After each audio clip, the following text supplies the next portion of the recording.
Welcome to SouthPod, the first and foremost podcast created to tell the true story of tech innovation in the American South. SouthPod is hosted by John Yerian and Stanfield Gray and produced by Dig South Tech Media. Dig South Tech Media is the South's tech hub, the place where leading global brands connect with the most scalable startups. Visit us at digsouth.com and follow us on social media at DigSouth.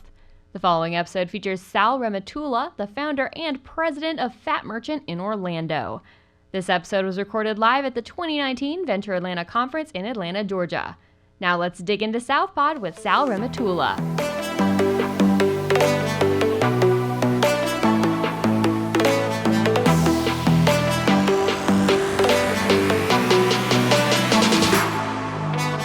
I'm here right now with Sal Rehmetullah, the president of Fat Merchant. Sal, tell us a little bit about what you do for the company and who is Fat Merchant? Well, thank you for having me at first, but Sal Rehmetullah, the president and co-founder of Fat Merchant. Fat Merchant actually stands for Fast Affordable Transaction Technology. It's meant to be fun. There's a lot of fun stuff in payments. We're founded actually back in 2014, really around a single mission to provide the best experience for our customers. And I'm not sure how many of the viewership or you have sort of an understanding of the payment world, but reality is we're the first subscription-based payment technology company providing unlimited credit card processing for a flat subscription. And we do it around a full platform. We've been coined the Netflix of payment processing. We've raised about $20 million in capital. We're a fun team of about 100 in Orlando today and just continuing rapid growth. So really excited to be here. So working in the fintech space, how did you select Orlando as the place to grow? I mean, it's not question. typically thought of as the capital of banking. You know, it's funny. There's a Florida slogan, Orlando slogan called "You don't know the half of it."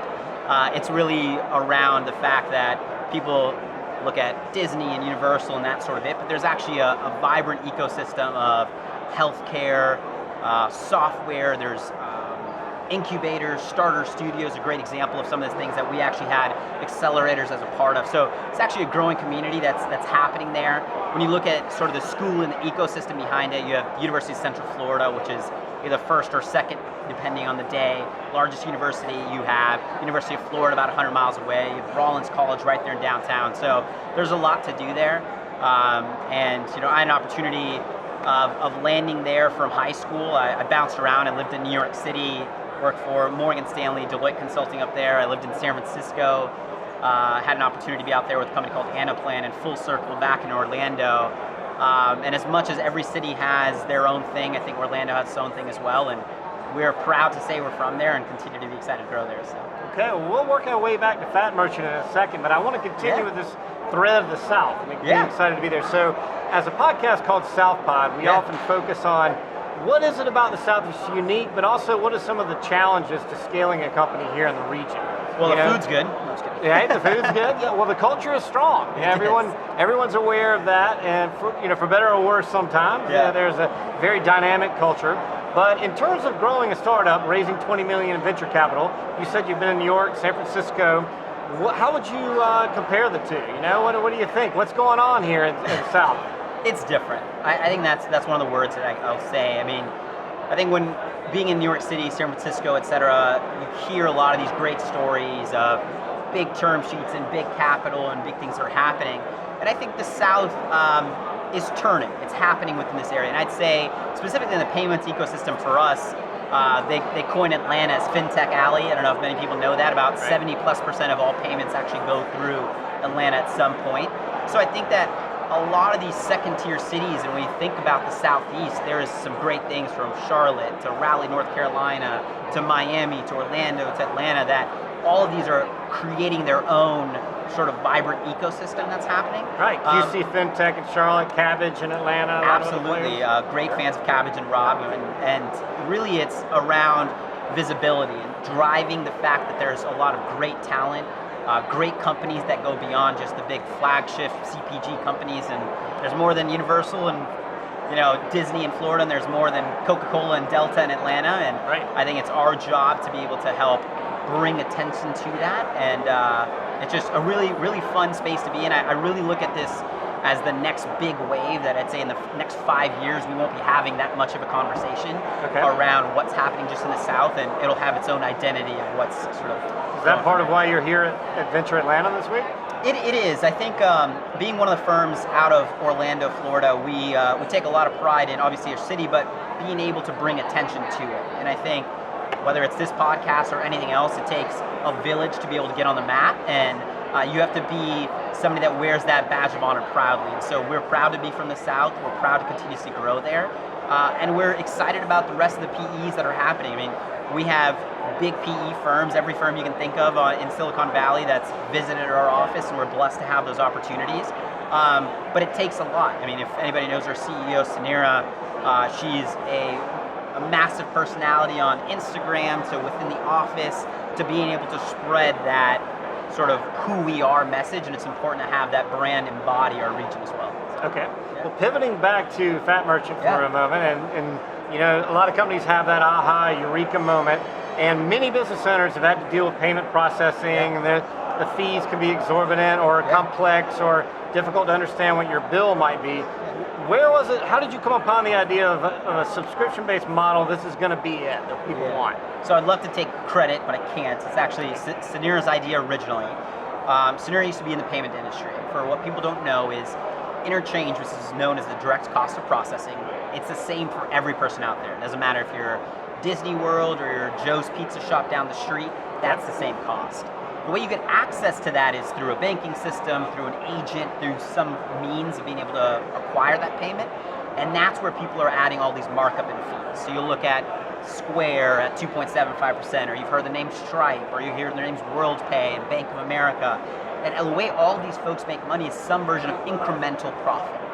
And so the light bulb being sort of the millennials that we are, and I think Sanira would say, you know, the more sophisticated modern millennial, and really we love subscription. And why can't we apply the same concept to payments that any other provider has been able to do? And so we said, well, why can't we do an interchange plus zero model? Think of us as a direct cost of processing and being able to provide everybody a single ecosystem or platform. And so that was our story back in 2014. We started off that year with doing about $5 million of credit card volume. This last year we crossed $5 billion with a B in payment volume, so we just had monster growth.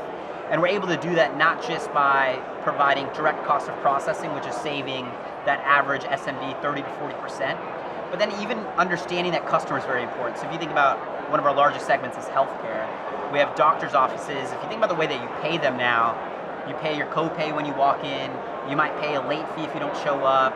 If you had, I don't know, a root canal or something done, you have an invoice that comes in afterwards. There's a practice management software. So those are all a multitude of way of payments that these people are having to take. And each one of them, you have to have your own provider, your own area, your own different piece. And what we do is we combine all of that together into a single platform, a unified experience for them in a single platform. And as you unify all of this data, are you able to pick up any kind of emerging trends from it? Is there any special magic you're providing your clients? You nailed it, and that's what we do. So our platform is called Omni, and when we're able to bring all this information together into Omni, now we provide analytics, provide recurring customer information, and then what we've done is we've partnered with all the top 10 business tools that are out there. So whether that's things like MailChimp, whether that's things like HubSpot or Zoho from a CRM system, or QuickBooks Online where we have the first bi-directional feed. It's really about you as an SMB where frankly the heart of your business is payments. I mean, that's how you survive. How do we encompass the rest of the things that you need to do around that with the general tools and things that you're doing, but giving you the time back to operate your business and allowing us to worry about payments. Okay. And does the company make sense for a startup of any scale, mom and pop, all the way up to the biggest?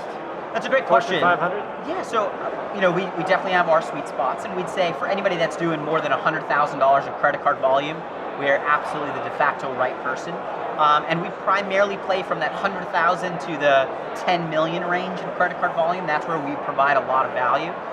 Not saying we don't work with customers that are larger or smaller than that, but that is absolutely our sweet spot where we can bring in a lot more information. And people that have multiple locations of stores or healthcares or professional services company, things that are just rapidly growing, and that want to enable more than just single commerce. So we do things like ACH, online payments, really just payments in general. That's where our sweet spot is. As you look into 2020 and beyond, what's next? What's on the horizon? That's a great question. I think the consumer today is really changing and pushing, frankly, this SMB marketplace to be a lot more innovative. And today you want to pay with your iWatch and your new Apple Pay this, and you want cash back for that, and we have to be able to enable consumers to pay the way they want to, but it's getting more and more complicated. I mean, you buy something online and want to return it in the store. You want to be able to walk in somewhere and them know who you are, and you don't like to keep pulling out your credit card if you've already paid somewhere for one thing. So there's so many different nuances that are happening, and where we really look at the payment industry is it's really going to be a world of integrations, and how do we use the best-in-class softwares and solutions that are already out there to be able to create a platform to integrate in. We don't want to be the best HR platform or the best ERP platform or the best hardware solution. We want to be the best just general platform that can help integrate the rest of your ecosystem, and we believe that that's where that SME population is going, is trying to find that unified experience for themselves. For the customer or the consumer, are there any secrets that kind of maintain that personalized approach so they don't feel just like a number in the transaction as it's occurring? Is that something you guys think about today? Because like with the flood of information, it's difficult to feel like a human anymore sometimes when you're caught in a transaction. You're nailing the head on our value proposition from a merchant side, because you think about that. I mean, some of our competitors being Square and Stripe, they are a number. There's no email support, phone support. It's just online, and that's what you get. And then you have sort of the large incumbents where the First Data's and WorldPay's the world, where you're waiting an hour and a half on the line to be able to get to them. So we see that just in our customer day and age is that's very valuable, is having a relationship with the customer. And what we want to do is, because consumers are sharing so much more information of their buying behavior, things that you leave behind in your shopping cart, the things that you choose to click on or not buy or do buy, and who you share and interact with. If we can provide all of that aggregate information down to that consumer at the point of sale, wherever that may be, whether that's online or in store, all of a sudden we're having a much more empowered conversation for you and for your employees and merchants to have with their customers. And our goal is to be able to walk in and say, you like XYZ Stan, and we picked out this shirt for you, and because you looked at this, is this something you're still interested in? And we are at that day and age where the information is there. It's how do we empower these SMBs to be able to do that rather than just the Global 2000, which is starting to sort of see those trends today. Excellent. Last question. Sure. Everybody's been to Orlando, or most they either have been there, they're on the way there, they're about to have kids and know they're going to return. Yeah. We've all, we're familiar with the theme parks. What are some secret spots? If I've been to Orlando, what am I going to find that's not in the tourist brochure that I should check out? A very, very good question. We actually, this weekend, there's a thing called Immerse, where they actually turn the entire downtown Orlando into a big art project. From the ballet running through the streets to the opera on a corner. They put a big ball pit on the corner of, I think it was Pine and Orange last year, where you can jump into. They have live art that's happening. We're backed by Orlando Utilities Company, and then a full light show. Corksicle, if you're familiar with the brand, that does they do an entire immerse experience, and it's actually a very cool week of just art that happens all the time. And never heard of that. I would highly recommend it. It's just something that's unique to Orlando that people just don't know about. We have things like demo days, which are very popular amongst different communities that are always happening. Starter Studio hosts one on an annual basis, and it's absolutely phenomenal. They're, I think, on their 15th class, and they've given away, north of $30 million of total capital raised from these sort of demo days that happen directly in Orlando. So there's a lot of cool things happening, and then there's a ton in healthcare that's happening as well. So depending on who you are and what you're looking for, if it's the business side of things, they're there. If you're the arts guy, and there's a great food scene as well. So it just depends on who you are and what you want, and there's something for you. And as our mayor buddy Dyer would say, you don't know the half of it. So. I like it. Sal Rehmetullah, Fat Merchant. Thanks for joining us. Thanks so much. Really appreciate the time.